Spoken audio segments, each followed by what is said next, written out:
Hey guys, welcome to my channel. My name is Alexis.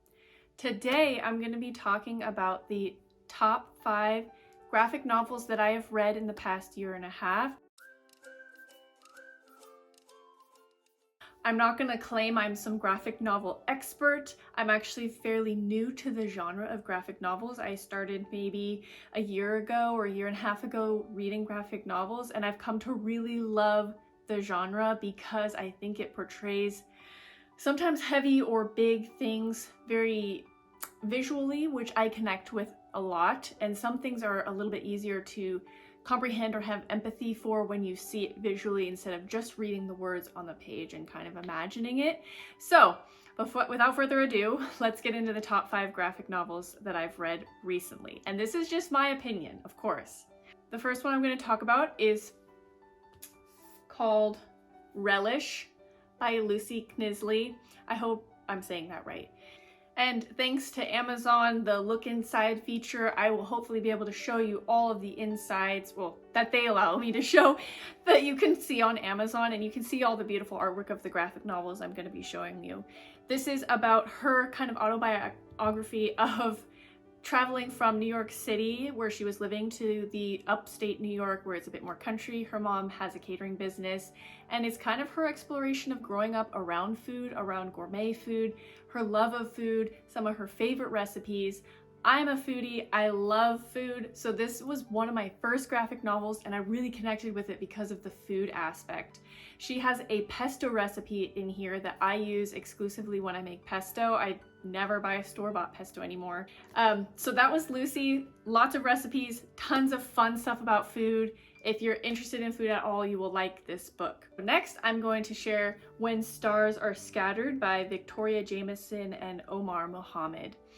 She is a graphic novelist that I have read several of her books, and I like her style. She's actually telling Omar Mohamed's kind of autobiography, obviously simplified and put in a graphic novel, but it's his story growing up as a Somali refugee in Kenya with his brother Hassan, who is mentally disabled, not necessarily physically disabled. He is able to do a lot of tasks, but he does not talk, and he has difficulty learning things, reading and such. But he is an orphan with his brother. They're in this refugee camp in Kenya. They have a foster mom who kind of looks after them. And it is their heartbreaking, heart-wrenching story of being kids alone in this refugee camp and how long they spend trying to get placed somewhere. Omar gets to spend a lot of his time working on education, which is eventually how he grows and how he's able to get out of the refugee camp. It's heartbreaking to see some of the realities, the waiting in line for water, the girls being put into kind of arranged marriages at very young age and they're not able to continue their education, how disabled people are perceived and the things that they are able to do that sometimes those even closest to them kind of expect them not to be able to do. There's a lot about refugee crisis in here, about their suffering. There's a lot of suffering, being orphans, having their clothes stolen, not having enough water, not having enough food, the dangers of being in these camps. It was eye-opening to me. Honestly, this one seems, they call it a middle reader, but I think some of the themes are quite heavy. So if you are reading this with your kids, have conversations about what is talked about in here. There's a lot of things in here, even potentially some suicide. So a lot of heavy topics. I loved it as an adult because it showed me some of the hard things that people go through that I don't even know about, and the things I take for granted, like having water and electricity. They have to stand in line for a gallon of water, and they need to make that last for a long time. So very good stuff, heavy stuff, but I learned a lot, and this is one of those stories that sticks with me. Actually, all of these are that I'm going to share with you. They're stories that I still think about and they stick with me, and I think that's what makes a great book. Next, I'm going to show you In Waves by A.J. Dungo. This book is beautiful. It is in kind of a monochromatic tone, so his story is in blue, and he also shares about the history of surfing, which I learned about. So this is a kind of autobiography, kind of sports history book, and I love that combo. I like learning about things that I don't know about. So the ones that are history based are in a brown kind of tan monochromatic, and all of his are in blue/teal. So beautiful. I read an article that he said he was rushed to complete this book, and I just did not see that at all. I just thought the whole thing was beautiful. This is his story about having a girlfriend in high school that is diagnosed with cancer. I believe it's osteosarcoma in her leg, which she eventually has amputated. And then it's their journey as a couple, a young couple in love, going through her cancer diagnosis and eventually her death. And so this is part of his grieving process, and it's about grief. And I really connected with this. This book made me cry, which, if you know me, I do not really cry at books or movies ever. And this one made me cry because it was so, like I said, the visual aspects of it make it so like you're there, like you can feel the emotions with them and you have empathy with them. If you are triggered by the death of cancer patients, obviously don't read this one if that's like a fresh topic for you, but I thought this was beautiful. The title even is just perfect because he talks about grief, how it's like surfing. When you're out there sitting on your board, you're waiting for the waves to come, and when you finally catch the wave, it is all encompassing. It is a lot of work to stay focused and stay upright and get through, surfing that wave. I've only surfed once. I can't say I know very much about it, but that's how he gives the analogy. And he says that's kind of like grief. You're sitting there, you've had a loss, and you're sitting there knowing the grief is gonna come, and you're waiting for it, and when it does come, it takes over and it's overwhelming, and then it's over, just like the waves in the ocean. And you know that next wave is gonna come, and so the grief comes in waves, just like surfing comes in waves. And there are periods where everything's kind of calm and okay, and then there's something that starts the wave up and you go through that grief wave. And I thought that was a beautiful analogy. I loved the book and his story, and I hope you'll check it out. Next is Dragon Hoops by Jean Louis Yang. I'm not sure about how to say his middle name, but this was a great book for me because I personally love basketball. It's my favorite sport. I played basketball growing up into high school and travel teams and whatnot. So I love basketball. If you like basketball, you will like this book, I promise. So this is the author's kind of autobiography. He is a teacher at a Catholic school in Oakland, California. And his school's basketball team is slated to be a part of the high school tournaments in California to have the state championship. And they've gone multiple times and failed multiple times. Even in that last game, they miss and lose by a few points.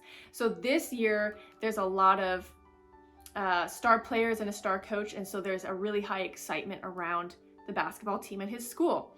And he is an Asian American, and he said he's never connected with sports before, being more of a person who reads and does, obviously, writing graphic novels. So he was learning about why sports bring people together and why people get so interested in them, which he had never experienced before. So it goes into some of the backstories of the high school players, his experience documenting this, some of the past games from this school, past coaches. There's a lot of history actually of basketball in here, how basketball started, how basketball expanded, and then I found out through my husband, who's Chinese American, that he said Chinese people love basketball, and I said, well, how did that happen? Why do they like the NBA in China so much? I just didn't know how that started, really.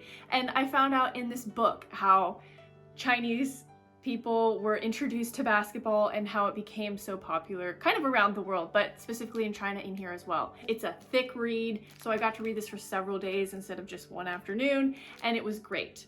The last book I'm going to talk about is this graphic novel called Belonging, A German Reckons with History and Home by Nora Krug. This one is a bit different of a style. It's a bit more scrapbook style, where she has kind of journaling and then photo entries, little pieces of paper. So I really liked the style. This one was quite different. And this is more of an adult story, but I think it would be fine for kids. There was nothing in here that was inappropriate, but it's her story being a German, and after World War II, how Germany kind of has a stigma.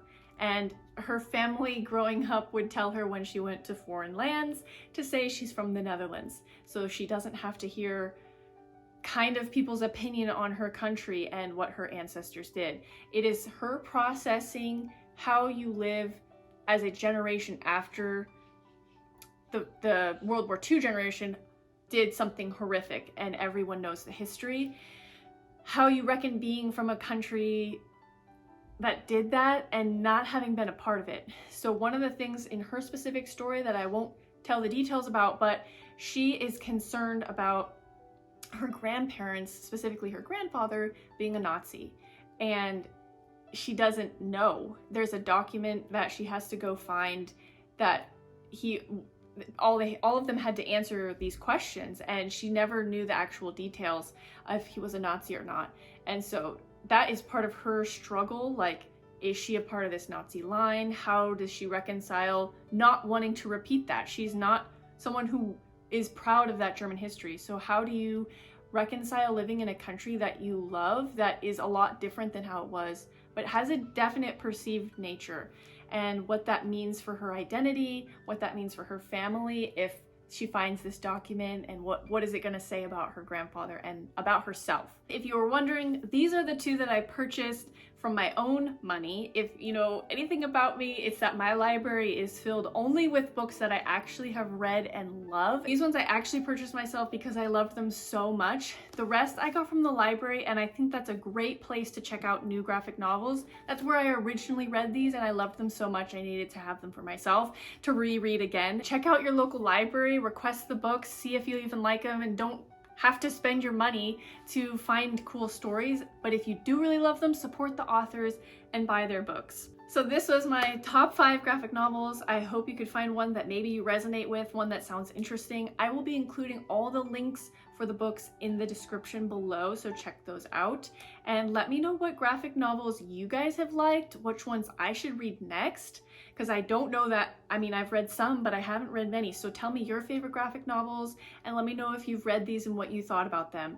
I'm going to be making videos about books, about products, Etsy, low waste, Bible products, prayer products, any kind of thing that I'm interested in, maybe thrift store, maybe food, some things here in the Central California Valley. So if any of those things interest you, stick around, subscribe, and like the YouTube videos because I will be making many more. And if you're interested, I'd love to share those with you. Bye!